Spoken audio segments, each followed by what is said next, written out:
নমস্কার বন্ধুরা, চলে এসেছি নতুন আরেকটি ভিডিও নিয়ে। আজ দেখাবো আরেকটি সুন্দর লটকন ডিজাইন। 3 ইঞ্চি ব্লাউজ ফেব্রিক নিয়ে একটু রাউন্ড করে কেটে নিচ্ছি।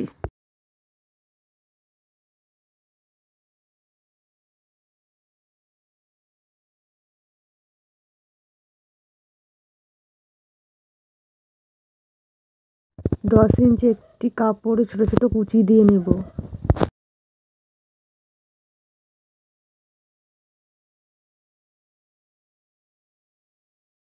এই কাপড়ের উপর কুচি দেওয়া কাপড়টি রেখে একটি সেলাই দিয়ে উল্টে নিয়ে একটি চাপ সেলাই দিয়ে লটকনটি তৈরি করে নেব।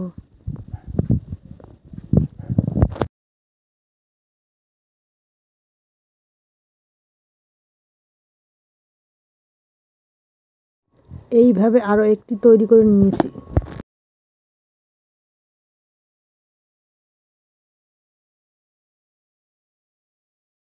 কেমন হয়েছে বন্ধুরা কমেন্ট করে জানাবে।